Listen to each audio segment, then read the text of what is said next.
कभी कभी मुझे ऐसा फील होता है कि जब मैं बाबा की मूर्ति की पूजा करता हूँ तो मुझे ऐसा फील होता है कि मैं मूर्ति की पूजा क्यों कर रहा हूँ, और फिर मुझे लगता है कि मुझे तो जरूरत नहीं है बाबा की मूर्ति की पूजा करने की। कभी ऐसा लगता है कि अरे बाबा कितने प्यारे दिख रहे हैं, कभी ऐसा लगता है, तो ये ऐसा कंफ्यूजन क्रिएट हो जाता है कभी कभी कि ये मूर्ति पूजा करनी चाहिए कि नहीं करनी चाहिए, क्या करना चाहिए, ये कुछ एक कंफ्यूजन होता है। तो कृपया अगर आप इसके बारे में मुझे बताएं तो। आप तो कोलकाता के रहने वाले हैं और रामकृष्ण परमहंस का जो गॉस्पल है, the gospel of Ramakrishna Paramahamsa है, उसमें एक जगह पर रामकृष्ण परमहंस कहते भी हैं कि मेरे ध्यान में काली आई और उसने कहा कि ये खड़ग उठाओ और इससे मुझे काट दो ताकि मेरे और तुम्हारे बीच मैं भी ना रह सकूं।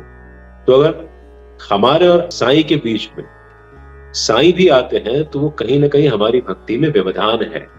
But at the same time आपको फिर मैं वही बात दोहराऊंगा जो मैंने इससे पहले वाले प्रश्न में दोहराई थी कि हम लोग साधारण गृहस्थ लोग हैं। हम लोग चूल्हे चौके के चक्कर में, अपने काम धंधे के चक्कर में जो निर्गुण निराकार ब्रह्म की उपासना करनी होती है वो हम उतने ध्यान से नहीं कर पाते।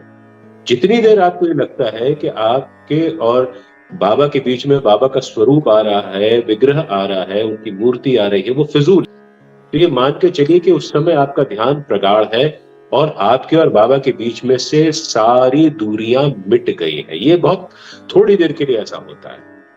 But at the same time आप ये भी ध्यान में रखिए कि साईं सच्चरित्र में बाबा ने दो चार जगह पे ऐसा भी कहा है कि मेरे चित्र के दर्शन करना मेरे साक्षात दर्शन करने के सदृश है।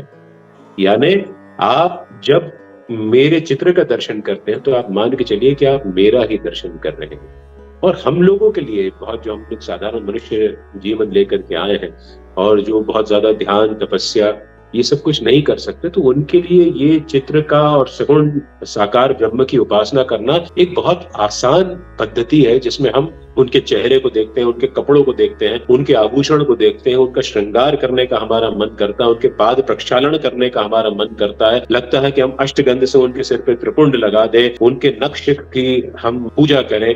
आप स्वयं देखिए कि बाबा ने हेमाड पंथ से लिखवाया है कि बाबा का जब वो फेमस स्वरूप है जिसमें वो पत्थर पर बैठे हुए हैं, उनका बायां पैर नीचे रखा हुआ है घुटने से मुड़ा हुआ और दायां पैर घुटने से मुड़ करके बाएं घुटने के ऊपर रखा हुआ है। उनके हाथ की दो उंगलियां जो है वो साईं बाबा के दाएं घुटने को ऐसे बता रही है जैसे दो टहनियों के बीच में से चांद के दर्शन हो रहे हैं। तो कितनी सुंदर व्याख्या है इस सगुण साकार ब्रह्म की उपासना की।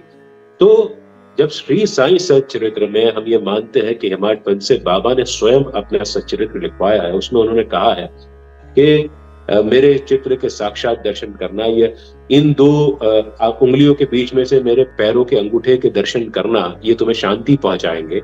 तो व्हाई नॉट, हम इन विवादों में या इस पचड़े में क्यों पड़े कि सगुण साकार की उपासना करनी है, निर्गुण निराकार की उपासना करनी है। अरे जब जो जैसी लॉ लग जाए वैसी उपासना करिए और अपने आप को धन्य मानिए कि उतना देर आप साईं के सानिध्य में है कि आपकी लॉ उनसे सीधी लग गई।